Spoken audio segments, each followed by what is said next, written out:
नमस्कार दोस्तों। तो आज आप लोग के लिए क्लास 10th का जो है बायोलॉजी का चैप्टर 8 लेकर आया हूँ, जिसका नाम है हमारा पर्यावरण। तो इस वीडियो में इस चैप्टर का अति लघुत्तरीय, लघुत्तरीय और दीर्घोत्तरीय सारे प्रश्नों का उत्तर दिलाऊंगा। तो चलिए पहले अति लघुत्तरीय से स्टार्ट करते हैं। तो पहला प्रश्न है, पर्यावरण किसे कहते हैं? तो देख सकते हैं इसका आंसर कुछ इस प्रकार से दिया गया है। दूसरा प्रश्न है, पारिस्थितिक तंत्र क्या है? तो इसका भी आंसर दिया गया है। तीसरा है, पारिस्थितिक तंत्र के किन्हीं दो जैव घटक के नाम लिखें। तो पहला अजैव, दूसरा जैव। चौथा प्रश्न है, पारिस्थितिक तंत्र के किन्हीं तीन अजैव घटकों के नाम लिखें। तो इसका भी कुछ आंसर इस प्रकार से दिया गया है। अगला प्रश्न है, कृत्रिम पारिस्थितिक तंत्र का कोई दो उदाहरण दें। इसका भी आंसर दिया गया है, चारागाह, धान। छठा प्रश्न है, मैदानी पारिस्थितिक तंत्र के आहार श्रृंखला को नामों से दर्शाएं। तो देख सकते हैं घास, बकरी, बाघ दिया गया है। सातवां प्रश्न है, उत्पादक किसे कहते हैं? तो इसका भी आंसर कुछ इस प्रकार से नीचे दिया गया है। आठवां प्रश्न है, एक आहार श्रृंखला का प्रथम पोषीय स्तर क्या है? तो देख सकते हैं इसका प्रथम पोषीय स्तर हरे पौधे होते हैं। नौवां प्रश्न है, कोई दो जैव अनिम्नीकरणीय अपशिष्टों के नाम लिखें। तो देख सकते हैं इसका भी आंसर कुछ इस प्रकार से नीचे दिया गया है। 10वां प्रश्न है, निम्नलिखित में से कौन कौन जैव निम्नीकरणीय है? तो देख सकते हैं इसका आंसर कुछ इस प्रकार से नीचे दिया गया है। 11 नंबर प्रश्न है, किस कारण से कुछ पदार्थ जैव निम्नीकरणीय होते हैं तथा कुछ जैव अनिम्नीकरणीय होते हैं? तो इसका भी आंसर कुछ इस प्रकार से दिया गया है, आप लोग देख सकते हैं। 12 नंबर क्वेश्चन है, ओजोन स्तर का क्या महत्व है? तो देख सकते हैं इसका भी आंसर कुछ इस प्रकार से है।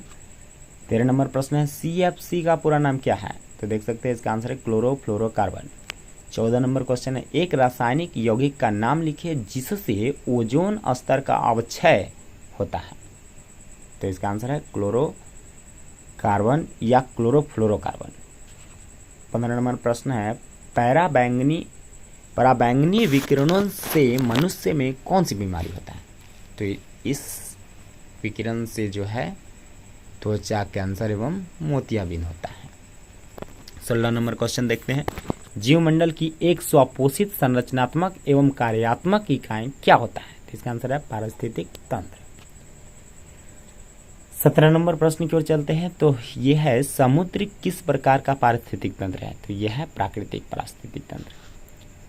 अगला प्रश्न है, अपने पोषण के लिए उत्पादकों पर पूर्ण रूपेण निर्भर रहने वाले जीवों को क्या कहते हैं? तो इसका आंसर है उपभोक्ता।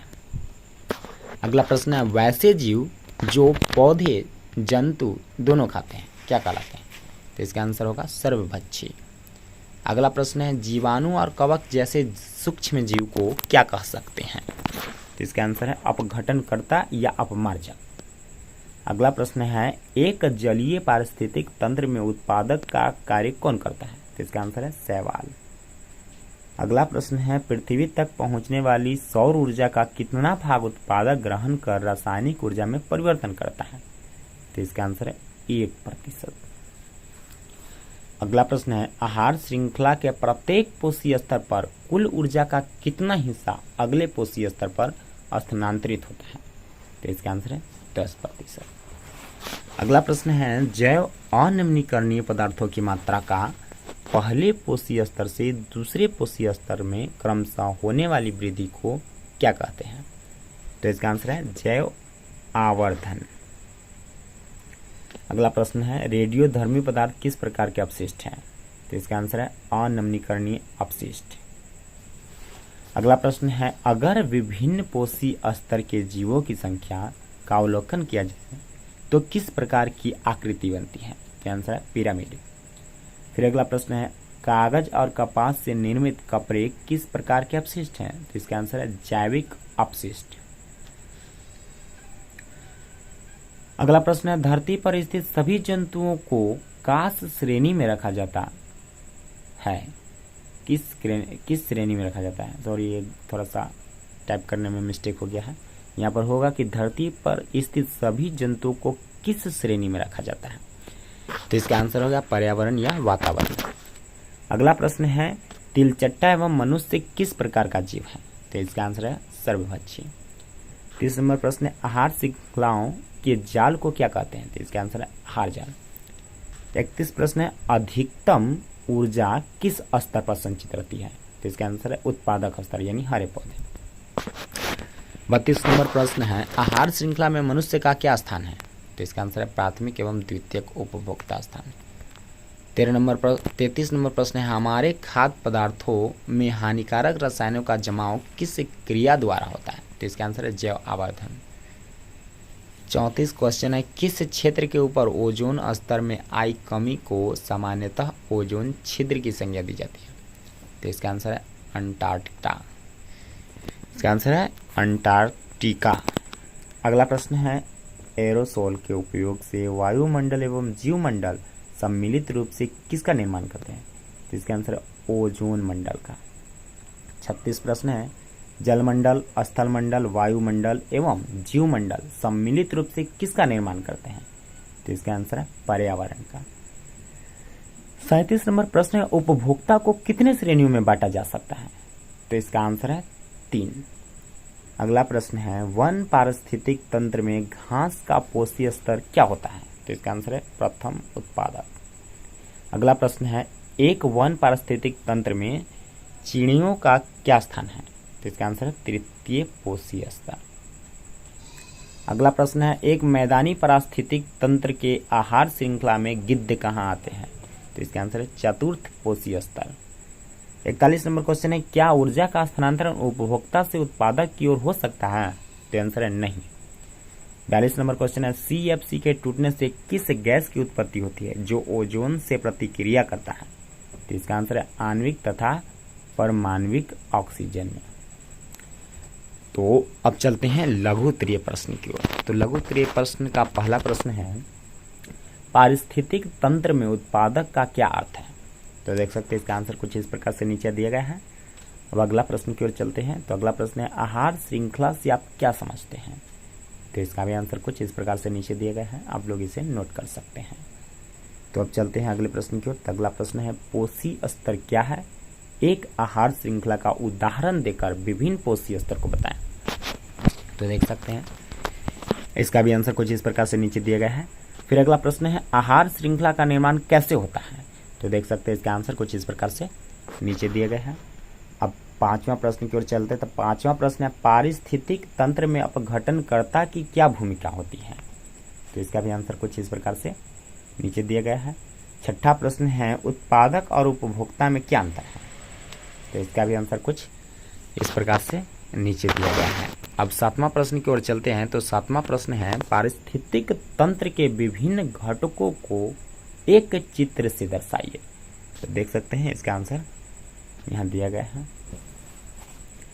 अब अगला प्रश्न है जैव आवर्धन किसे कहते हैं? तो इसका आंसर कुछ इस प्रकार से नीचे दिया गया है।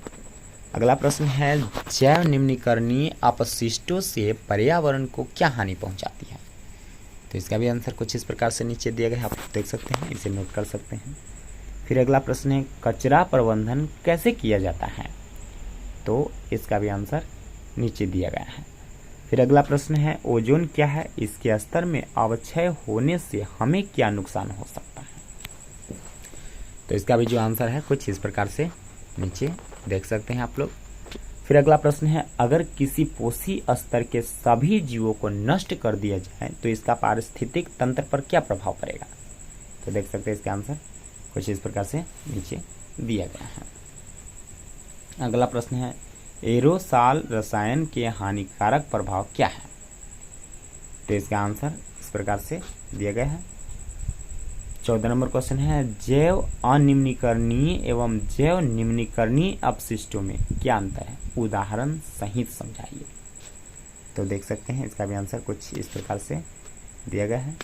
15 नंबर क्वेश्चन है निचले पोषी स्तर पर सामान्यतः ऊपरी पोषी स्तर की तुलना में जीवों की संख्या अधिक क्यों रहती है? तो इसका भी आंसर कुछ इस प्रकार से दिया गया है। तो अब चलते हैं दीर्घ उत्तरीय प्रश्न की ओर। तो दीर्घ उत्तरीय प्रश्न का पहला प्रश्न है पारिस्थितिक तंत्र की संरचना का संक्षिप्त वर्णन करें। तो देख सकते हैं इसका भी आंसर दिया गया है। अब चलते हैं अगले प्रश्न की ओर। तो अगला प्रश्न है पारिस्थितिक तंत्र में ऊर्जा का प्रवाह किस प्रकार होता है। तो देख सकते हैं इसका आंसर दिया गया है। अब चलते हैं अगले प्रश्न की ओर। तो तीसरा प्रश्न है पीरकनाशी अगर अपघटित न हो आहार श्रृंखला में इसका क्या प्रभाव पड़ेगा। कहने का मतलब कि अगर पीरकनाशी अगर अपघटित ना हो तो आहार श्रृंखला में उसका क्या प्रभाव पड़ेगा।